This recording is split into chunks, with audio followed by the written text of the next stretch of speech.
जम्मू कश्मीर में कहां हुई मुठभेड़ में एक आतंकी को सुरक्षा बलों ने ढेर किया। पीएम मोदी का आज का प्लान क्या है? केंद्रीय गृह मंत्री अमित शाह के महाराष्ट्र दौरे का आज दूसरा दिन है।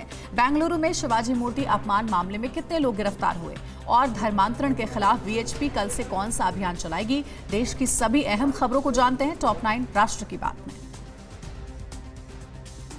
जम्मू कश्मीर में श्रीनगर के हरवन इलाके में बीती रात हुई मुठभेड़ में सुरक्षा बलों ने एक आतंकी को ढेर कर दिया है। अभी मारे गए आतंकी की पहचान नहीं हो पाई है। दूसरे आतंकी को पकड़ने के लिए जवानों ने पूरे इलाके को घेर लिया है। कश्मीर जोन पुलिस ने बताया कि फिलहाल सर्च ऑपरेशन जारी है। इससे पहले कल सुरक्षा बलों ने अनंतनाग जिले से फिरोज जरगन नाम के आतंकी को गिरफ्तार किया था। पीएम मोदी आज गोवा का दौरा करेंगे और गोवा मुक्ति दिवस पर श्यामा प्रसाद मुखर्जी स्टेडियम में आयोजित कार्यक्रम में शामिल होंगे। कार्यक्रम में प्रधानमंत्री ऑपरेशन विजय के स्वतंत्रता सेनानियों और दिग्गजों को सम्मानित भी करेंगे। इस दौरान पीएम कई विकास परियोजनाओं का उद्घाटन और शिलान्यास करेंगे। केंद्रीय गृह मंत्री अमित शाह के महाराष्ट्र दौरे का आज दूसरा दिन है। आज गृह मंत्री पुणे में सीएफएसएल के नए भवन का उद्घाटन करेंगे और एनडीआरएफ कर्मियों के साथ लंच करेंगे। इसके अलावा अमित शाह एक कार्यकर्ता सम्मेलन को संबोधित करेंगे। इससे पहले कल मुंबई में गृह मंत्री आईसीएसआई के कार्यक्रम में शामिल हुए और शिरडी के साईं बाबा मंदिर में पूजा अर्चना की। जम्मू कश्मीर के उपराज्यपाल मनोज सिन्हा ने दिल्ली में एआईबीए की बैठक में कहा कि अगला साल यानी 2022 खत्म होने तक जम्मू कश्मीर में कम से कम 50,000 करोड़ रुपए का निवेश आएगा। हमने जम्मू कश्मीर के लिए वहां जो नई औद्योगिक नीति बनाई है और देश के कई राज्य से बेहतर और 100% से ज्यादा प्रोत्साहन दे रहे हैं। आरएसएस प्रमुख मोहन भागवत ने हिमाचल के धर्मशाला में कार्यक्रम को संबोधित करते हुए कहा कि मीडिया संघ को सरकार के रिमोट कंट्रोल के रूप में पेश करता है, जो बिल्कुल सही नहीं है। भागवत के मुताबिक भारत एक विश्व शक्ति नहीं है, लेकिन कोरोना महामारी के बाद विश्व गुरु बनने की क्षमता रखता है। हिंदुत्व की बात करते हुए उन्होंने कहा कि इंसान का एक दूसरे से इंसान जैसा व्यवहार ही हिंदुत्व है। देश में धर्मांतरण के खिलाफ विश्व हिंदू परिषद सोमवार से 11 दिन का अभियान छेड़ रही है। इसके तहत गैर कानूनी धर्मांतरण के खिलाफ सख्त कानून बनाने और इस्लाम और ईसाई धर्म अपनाने वाले आदिवासियों को आरक्षण और दूसरे लाभ नहीं देने की मांग की जाएगी। परिषद के कार्यकारी अध्यक्ष आलोक कुमार ने कहा कि मांग को लेकर कई दलों के 327 सांसदों से संपर्क किया जा चुका है। कर्नाटक के बेंगलुरु में शिवाजी महाराज की मूर्ति के अपमान मामले में सीएम बसवराज बोम्मई ने आरोपियों के खिलाफ कड़ी कार्रवाई के निर्देश दिए हैं। मामले में अब तक 30 लोगों को गिरफ्तार किया जा चुका है। सीएम के मुताबिक कुछ असामाजिक तत्व अशांति पैदा करने की कोशिश कर रहे हैं। मूर्ति के अपमान के बाद कई जगहों पर तोड़फोड़ और हंगामा हुआ है। दिल्ली के रोहिणी कोर्ट ब्लास्ट केस में एक वैज्ञानिक गिरफ्तार किया गया है। दिल्ली पुलिस ने मामले में खुलासा करते हुए कहा कि आरोपी साइंटिस्ट का एक वकील से केस चल रहा था। विवाद के चलते वकील को मारने के लिए आरोपी ने कोर्ट नंबर 102 में बम रखा था। मामले में वैज्ञानिक के खिलाफ कई सबूत मिले हैं। राज्यसभा सांसद प्रफुल्ल पटेल के बेटे की शादी समारोह में शामिल होने के लिए देश भर से मशहूर हस्तियां जयपुर पहुंच रही हैं। आदित्य ठाकरे, सलमान खान, अनिल कपूर और शिल्पा शेट्टी शनिवार रात जयपुर पहुंचे। एयरपोर्ट पर सेलिब्रिटीज के पहुंचते ही इनके फैंस फोटो और वीडियो शूट करने लगे। इनके अलावा कई राजनेता, उद्योगपति भी शादी समारोह में शामिल होने के लिए जयपुर पहुंचे हैं। यूपी में कई जगहों पर आज बीजेपी निकालेगी जन विश्वास यात्रा। सीएम योगी और केंद्रीय परिवहन मंत्री नितिन गडकरी कल कहां का दौरा करेंगे और रायबरेली में कांग्रेस महासचिव प्रियंका गांधी वाड्रा का शक्ति संवाद। देश में जारी राजनीतिक घमासान से जुड़ी अहम खबरें देखते हैं टॉप 9 सियासी संग्राम में। बीजेपी आज से 2 जनवरी तक उत्तर प्रदेश के 6 अलग अलग जगहों से जन विश्वास यात्रा निकालने जा रही है। राष्ट्रीय अध्यक्ष जेपी नड्डा अम्बेडकर नगर, रक्षा मंत्री राजनाथ सिंह झांसी, परिवहन मंत्री नितिन गडकरी बिजनौर, सीएम योगी मथुरा, एमपी के सीएम शिवराज सिंह बलिया और केंद्रीय मंत्री स्मृति ईरानी गाजीपुर में हरी झंडी दिखाकर यात्रा को रवाना करेंगी। उत्तर प्रदेश के शाहजहांपुर में मिशन यूपी के लिए प्रधानमंत्री मोदी ने यूपी के सीएम योगी आदित्यनाथ को बहुत उपयोगी बताया। गंगा एक्सप्रेसवे की नींव रखने के बाद पीएम ने कहा, इतने बड़े यूपी को चलाने के लिए दमखम की जरूरत है। डबल इंजन की सरकार यूपी के लिए पूरा दम लगाकर काम कर रही है। जवाब में एसपी अध्यक्ष अखिलेश ने तंज कसते हुए कहा कि वो योगी नहीं अनुपयोगी हैं। यूपी में बीजेपी की जन विश्वास यात्रा के बीच आज समाजवादी पार्टी के राष्ट्रीय अध्यक्ष अखिलेश यादव लखनऊ में एक कॉन्फ्रेंस करने जा रहे हैं। इस दौरान अखिलेश योगी सरकार पर बड़ा हमला बोल सकते हैं। अखिलेश पिछले काफी समय से केंद्र और यूपी सरकार पर आरोपों की तीर छोड़ रहे हैं। यूपी के मुख्यमंत्री योगी आदित्यनाथ, डिप्टी सीएम केशव प्रसाद मौर्य और केंद्रीय परिवहन मंत्री नितिन गडकरी कल जौनपुर का दौरा करेंगे। इस दौरान करीब 1500 करोड़ की परियोजनाओं का लोकार्पण और शिलान्यास किया जाएगा। ये नेता मछली शहर विधानसभा क्षेत्र में फौजदार इंटर कॉलेज में जनसभा को संबोधित करेंगे। एसपी अध्यक्ष अखिलेश यादव ने इनकम टैक्स की छापेमारी पर सवाल उठाया और कहा कि चुनाव में हार की डर से आयकर की छापेमारी कराई जा रही है। अभी तो इनकम टैक्स ही आया है, आगे ईडी सीबीआई भी आएंगे। शनिवार को समाजवादी पार्टी के कई नेताओं के खिलाफ इनकम टैक्स की छापेमारी की गई। निषाद पार्टी के अध्यक्ष संजय निषाद ने यूपी में समाजवादी पार्टी के नेताओं पर आईटी की छापेमारी पर दिए बयान पर यू टर्न लिया और कहा कि भ्रष्टाचार पर कार्रवाई को लेकर हम सरकार के साथ हैं। उन्होंने कहा कि मीडिया ने उनके बयान को तोड़ मरोड़ कर पेश किया है। पहले उन्होंने आईटी रेड की टाइमिंग सही नहीं कहा था। कांग्रेस नेता राहुल गांधी ने 2.5 साल बाद अमेठी के जगदीशपुर में उमड़े जनसैलाब को संबोधित करते हुए फिर से हिंदू और हिंदुत्ववादी का राग छेड़ा। उन्होंने कहा कि हिंदू सच्चाई फैलाते हैं और हिंदुत्ववादी नफरत। पीएम पर तंज कसते हुए उन्होंने कहा कि हिंदुत्ववादी गंगा में अकेले स्नान करता है, जबकि हिंदू करोड़ों लोगों के साथ स्नान करते हैं। कांग्रेस महासचिव प्रियंका गांधी आज रायबरेली में महिला सशक्तिकरण को बढ़ावा देने के लिए शक्ति संवाद के जरिए महिलाओं से चर्चा करेंगी। रिफॉर्म क्लब में होने वाले इस कार्यक्रम की पूरी तैयारी हो गई है। प्रियंका महिलाओं से आरक्षण और अन्य घोषणाओं को लेकर चर्चा करेंगी। दिल्ली के मुख्यमंत्री अरविंद केजरीवाल आज चंडीगढ़ का दौरा करेंगे। केजरीवाल 24 दिसंबर को होने वाले नगर निगम चुनाव के लिए सेक्टर 43 के दशहरा ग्राउंड में एक जनसभा को संबोधित करेंगे। उनके साथ पंजाब प्रभारी भगवंत मान, नेता प्रतिपक्ष हरपाल सिंह चीमा और चंडीगढ़ मामलों के प्रभारी जरनैल सिंह भी मौजूद रहेंगे। देश में 24 घंटे में ओमिक्रॉन के कितने मामले सामने आए? WHO ने ओमिक्रॉन वेरिएंट को लेकर क्यों आगाह किया और कहां एक स्कूल के 18 बच्चे हुए कोरोना से संक्रमित? कोरोना महामारी से जुड़ी सभी बड़ी खबरें देखते हैं टॉप 9 ओमिक्रॉन अलर्ट में। देश में ओमिक्रॉन वेरिएंट तेजी से पैर पसार रहा है। पिछले 24 घंटे में इसके करीब 30 नए मामले सामने आए। इसके बाद देश में कुल ओमिक्रॉन संक्रमितों का आंकड़ा 140 के पार पहुंच गया। तेलंगाना में 12, महाराष्ट्र में 8, कर्नाटक में 6 और केरल में 4 लोग ओमिक्रॉन वेरिएंट से संक्रमित पाए गए।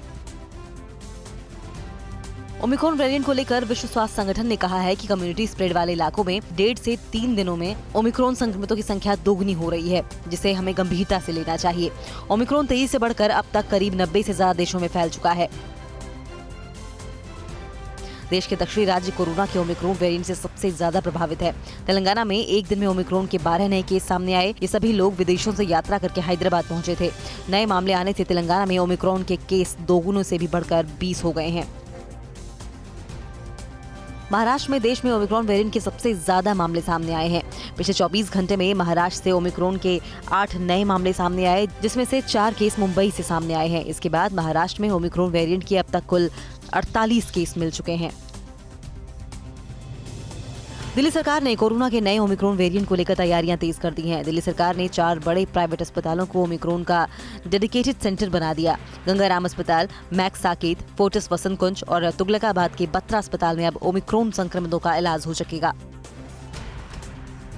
दिल्ली में कोरोना संक्रमण की रफ्तार एक बार फिर से बढ़ने लगी है। यहाँ पिछले 24 घंटे में 86 नए मरीज सामने आए। दिल्ली में कोरोना वायरस संक्रमण के मामलों की कुल संख्या 14,42,090 हो गई है। शनिवार को कुल 66 से ज्यादा लोगों की जांच की गई। हालांकि पिछले 10 दिन में कोरोना से किसी की भी मौत नहीं हुई। मुंबई में घनसोली इलाके में शनिवार को एक स्कूल के 18 छात्र कोरोना संक्रमित पाए गए, जिसके बाद स्कूल को एक हफ्ते के लिए बंद कर दिया गया। महानगरपालिका स्कूल के सभी बच्चों के घर जाकर उनका RT-PCR टेस्ट करेगी। इसके बाद ही स्कूल खोलने को लेकर फैसला किया जाएगा। भारत में महामारी की तीसरी लहर को लेकर चौंकाने वाला दावा सामने आया है। नेशनल कोविड-19 सुपर मॉडल पैनल के मुताबिक ओमिक्रॉन से देश में फरवरी तक कोरोना की तीसरी लहर देखने को मिल सकती है। पैनल के हेड और IIT हैदराबाद के प्रोफेसर M विद्यासागर के मुताबिक तीसरी लहर फरवरी में अपने पीक पर होगी। देश में कोविड-19 की वैक्सीन की डोज 137 करोड़ को पार कर गई है। केंद्रीय स्वास्थ्य मंत्रालय के मुताबिक शनिवार शाम 7 बजे तक 69 लाख से ज्यादा डोज दिए गए। देशव्यापी टीकाकरण अभियान की शुरुआत 16 जनवरी को हुई थी और पहले चरण में फ्रंटलाइन वर्कर्स का वैक्सीनेशन किया गया। देश के पहाड़ी इलाकों में जबरदस्त बर्फबारी से खिल गए पर्यटकों के चेहरे। पहाड़ों पर बर्फबारी ने मैदानी इलाकों की कैसे मुसीबत बढ़ा दी है। शीतल अटैक से दिल्ली या NCR में ठिठुरन बढ़ गई है। जम्मू कश्मीर से लेकर दिल्ली राजस्थान तक क्या है मौसम का मिजाज। हिमपात और भीषण ठंड से जुड़ी खबरें देखते हैं टॉप 9 बर्फीला अटैक में।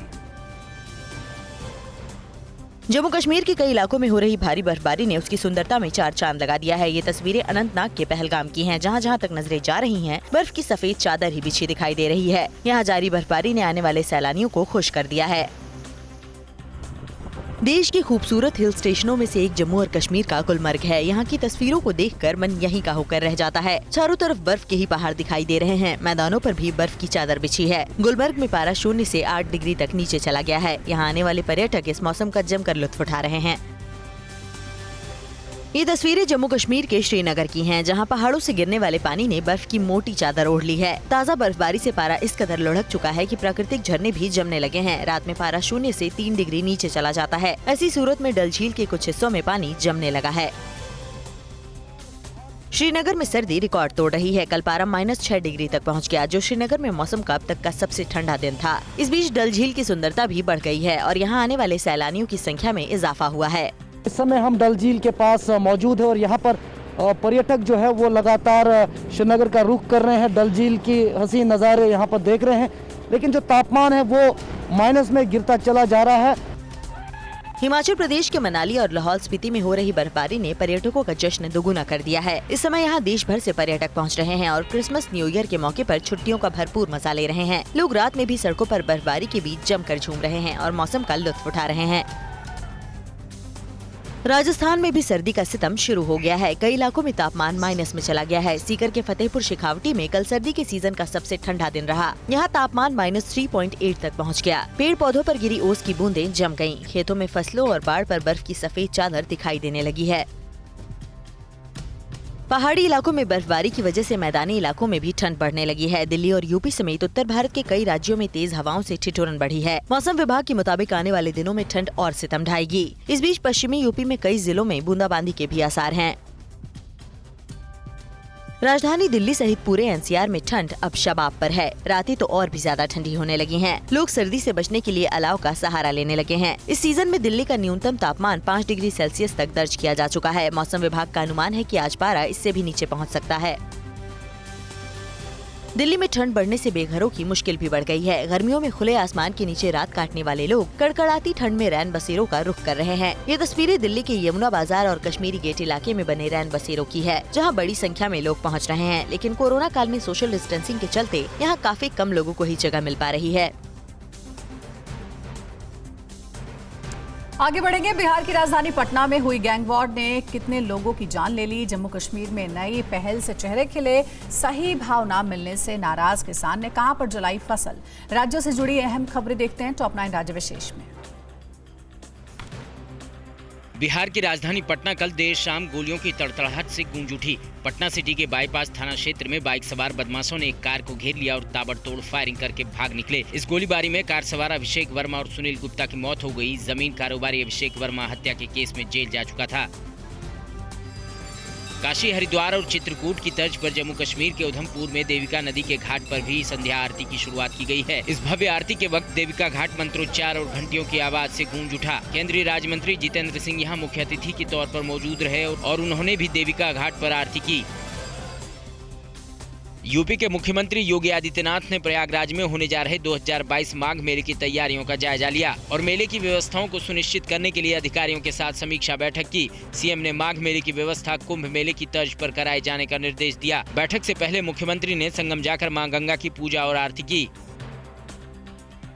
तमिलनाडु में कांचीपुरम की एक निजी कंपनी में कैंटीन का खराब खाना खाने से कई कर्मचारी बीमार पड़ गए। इससे नाराज कंपनी की महिला कर्मचारियों ने चेन्नई बेंगलुरु राजमार्ग पर विरोध प्रदर्शन किया और कंपनी के खिलाफ नारेबाजी की। इस प्रोटेस्ट की वजह से रास्ते पर आवाजाही करीब 12 घंटे तक पूरी तरह से ठप रही। राजस्थान के जोधपुर में बदमाश इतने बेखौफ हो गए हैं कि पुलिस कस्टडी में मौजूद एक आरोपी की गोली मारकर हत्या कर दी। जोधपुर पुलिस सुरेंद्र नाम के इस आरोपी को पेशी के बाद थाने ले जा रही थी, लेकिन बाइक से आए इन बदमाशों ने घात लगाकर फायरिंग शुरू कर दी और सुरेंद्र के जिस्म में 5 गोलियां उतार दी। घायल सुरेंद्र की इलाज के दौरान मौत हो गई। ये दिल दहला देने वाला वीडियो यूपी के शाहजहांपुर का है। वीडियो में दिख रहे गुलाबी पगड़ी वाले इस शख्स ने खेत में गन्ना छील रहे काली जैकेट वाले इस शख्स पर भाले से हमला कर दिया। इस जोरदार हमले में घायल हुए शख्स की मौके पर ही मौत हो गई और आरोपी फरार हो गया। यह मामला जमीनी विवाद का बताया जा रहा है। मर्डर की सूचना मिलने पर पुलिस ने जांच शुरू कर दी है। मध्य प्रदेश में मंदसौर की कृषि मंडी में लहसुन की सही कीमत न मिलने से नाराज किसान ने अपनी ही फसल को आग के हवाले कर दिया और इसके बाद जय जवान जय किसान और भारत माता की जय के नारे लगाए। किसान शंकर के मुताबिक उसने लहसुन की फसल में करीब 2.5 लाख रुपए लगाए थे, लेकिन यहाँ उसके लहसुन की कीमत सिर्फ 1 लाख रुपए लगाई गई। महाराष्ट्र के बीड में कुत्तों और बंदरों के बीच जंग ने इंसानों का जीना मुहाल कर दिया है। दरअसल कुछ दिन पहले कुत्तों ने बंदर के एक बच्चे को मार डाला था। इससे गुस्साए बंदरों ने पिल्लों पर हमले शुरू कर दिए और एक एक करके गांव के सभी पिल्लों को मार डाला। बाद में बंदरों ने इंसानी बच्चों पर हमले शुरू कर दिए। इससे परेशान गांव वालों ने वन विभाग की मदद मांगी और वन विभाग ने यहां बंदरों की धरपकड़ शुरू कर दी है। महाराष्ट्र के भिवंडी में क्राइम ब्रांच ने 75 किलो गांजे के साथ एक तस्कर को गिरफ्तार किया है। फातिमा नगर इलाके में हसन राजा नाम के एक शख्स ने भारी मात्रा में गांजा इकट्ठा किया था। इसकी सूचना मिलने पर पुलिस ने जाल बिछाकर तस्कर को गिरफ्तार कर लिया। बाजार में इस गांजे की कीमत करीब 16 लाख रुपए बताई जा रही है। इंडिया से डरे इमरान ने दी एटम बम की गीदड़ भभकी, कहा अब हुई सर्जिकल स्ट्राइक तो देंगे आक्रामक जवाब। अफगान मुद्दे पर बुलाई गई ओआईसी की बैठक में पाकिस्तान की फजीहत तय है। चाइनीज प्रोडक्ट के घटिया होने का सबसे बड़ा सबूत, और क्या अब राम सेतु पर है ड्रैगन की नापाक नजरें। दुश्मन देशों की साजिशों से जुड़ी सभी खबरों के लिए देखिए टॉप 9 दुश्मन चीन पाक। पाकिस्तान ने एक बार फिर भारत को एटम बम की गीदड़ भभकी दी है। इतना ही नहीं, अल जजीरा को दिए इंटरव्यू में पाकिस्तान के पीएम इमरान खान ने भारत पर सर्जिकल स्ट्राइक की डींग भी हाँकी है। इमरान खान ने कहा पाकिस्तान भी भारत को उसी की भाषा में जवाब देगा। पाकिस्तान के कराची में कल हुए ब्लास्ट में कम से कम 20 लोगों की मौत हो गई है और कई लोग घायल हैं। धमाके की वजह से निजी बैंक की इमारत को भारी नुकसान हुआ है। पुलिस के मुताबिक धमाका एक नाले में गैस लीक होने की वजह से हुआ है। तालिबान राज के पिछलग्गू बन चुके पाकिस्तान के मंसूबे फेल होने वाले हैं। उसने आज 57 सदस्य इस्लामिक सहयोग संगठन के विदेश मंत्रियों की बैठक बुलाई है, लेकिन अभी तक सिर्फ 24 देशों ने ही आने की हामी भरी है। कयास लगाए जा रहे हैं कि इस बैठक के जरिए पाक का इरादा अफगानिस्तान में तालिबान राज को मान्यता दिलाने का है।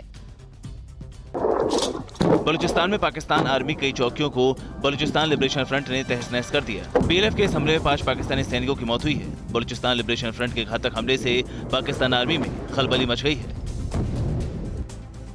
चीन और पाकिस्तान से तनाव के बीच भारत के खाते में एक और सफलता आई है। भारत ने कल अग्निम प्राइम मिसाइल का सफल परीक्षण किया है। इसकी मारक क्षमता 2000 किलोमीटर तक है। कल ओडिशा के बालासोर में इसका परीक्षण किया गया। यह मिसाइल एडवांस तकनीक से लैस है।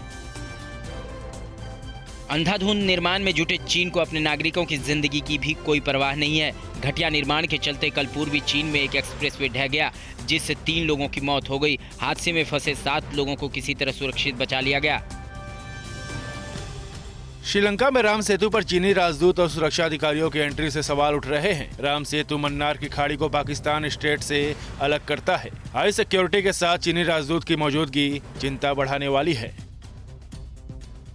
श्रीलंका में जाफना के ऐतिहासिक हिंदू मंदिर में जाकर चीनी राजदूत ने पूजा अर्चना की। चीनी राजदूत प्रसाद की टोकरी के साथ सफेद धोती में दिखाई दिए। ये तमिल बाहुल इलाका भारत के लिए बहुत अहमियत रखता है।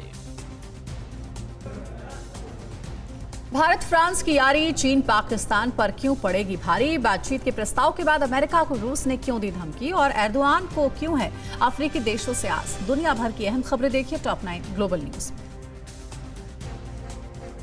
भारत दौरे पर आई फ्रांस की रक्षा मंत्री पार्ली ने चीन और पाकिस्तान को कड़ा संदेश दिया और बता दिया कि फ्रांस भारत का मजबूत रक्षा साझेदार है। फ्रांस ने क्षेत्रीय शांति में भारत की भूमिका की सराहना की। पार्ली ने चीन की दादागिरी और पाकिस्तान को आतंकी साजिश के लिए चेताया भी है। रूसी सेना ने कल अफगानिस्तान से अपने 200 लोगों को सुरक्षित बाहर निकाल लिया है। रक्षा मंत्रालय के मुताबिक 200 लोगों में रूसी, अफगान छात्र और अन्य देशों के नागरिक भी शामिल हैं। रूसी सेना ने बताया कि मॉस्को पहुंचने से पहले ये विमान तजाकिस्तान और किर्गिस्तान में भी रुकेगा। यूक्रेन सीमा पर सैनिकों की तैनाती बढ़ाकर जंग को हवा देते रूस का रवैया बेहद आक्रामक है। एक दिन पहले अमेरिका और नाटो से बातचीत का प्रस्ताव रखने वाला रूस अब सीधी धमकी दे रहा है। रूस के उप विदेश मंत्री अलेक्जेंडर ग्रुस्को ने कहा है कि अगर अमेरिका ने सुरक्षा प्रस्तावों को ठुकराया तो रूस जवाबी कार्रवाई करेगा। परमाणु क्षमता से लैस रूस के 2 Tu-22 M3 फाइटर जेट्स ने कल बेलारूस के आसमान में उड़ान भरी। इससे पहले कुछ यूक्रेनी अधिकारियों ने चिंता जताई थी कि रूस बेलारूस को बेस बनाकर यूक्रेन पर हमला कर सकता है। हालांकि रूस ने यूक्रेन पर हमले की योजना से इनकार किया है। तुर्की के राष्ट्रपति एर्दोआन ने अफ्रीकी महाद्वीप के साथ राजनयिक और व्यापारिक संबंधों को बढ़ाने के लिए इस्तांबुल शिखर सम्मेलन में कई राष्ट्रों के नेताओं से मुलाकात की। शिखर सम्मेलन में अफ्रीकी राज्यों के 16 प्रमुख और 100 से अधिक मंत्री शामिल हुए। इस मौके पर एर्दोआन ने कहा उनका देश अफ्रीकी दोस्तों के साथ विकास की राह पर चलना चाहता है। ओमिक्रॉन संकट को रोकने के लिए ब्रिटेन में 2 हफ्ते का लॉकडाउन लग सकता है। ब्रिटिश अधिकारियों के मुताबिक देश में ओमिक्रॉन वेरिएंट के चलते केस तेजी से बढ़ रहे हैं। इस बीच लंदन में कल यूनाइटेड फॉर फ्रीडम मार्च में करीब 5000 लोगों ने हिस्सा लिया। ये लोग वैक्सीनेशन और नए कोविड प्रतिबंधों से नाराज थे। फ्रांस में कोरोना संक्रमण रोकने के लिए किए जा रहे सरकारी उपायों के खिलाफ जनता सड़क पर उतर आई है। राजधानी पेरिस में कल बड़ी संख्या में लोग इकट्ठा हुए और नए कोविड प्रतिबंधों पर नाराजगी जताई। फ्रांस सरकार ने बढ़ते संक्रमण को देखते हुए रेस्तरां, कैफे और अन्य सार्वजनिक प्रतिष्ठानों में प्रवेश के लिए टीकाकरण अनिवार्य करने का प्रस्ताव किया है। बार्सिलोना में कोर्ट के एक फैसले के खिलाफ कैटलन कल बड़ी संख्या में सड़कों पर उतर गए। दरअसल यहाँ के कोर्ट ने अपने फैसले में सभी स्कूलों को 25% विषयों में स्पेनिश में पढ़ाने की बात कही है। प्रदर्शनकारियों का आरोप था कि इससे उनकी भाषा का उपयोग कम हो जाएगा। फिलीपींस में आए सबसे भीषण तूफान में 35 से ज्यादा लोगों की मौत हुई है। इस तूफान ने फिलीपींस के कई तटीय इलाकों को तबाह कर दिया है। सरकार के साथ कुछ निजी संस्थाएं पीड़ित लोगों की मदद कर रही है। अड़ी सोमवार से शुक्रवार शाम 6 बजे सिर्फ TV9 भारतवर्ष पर।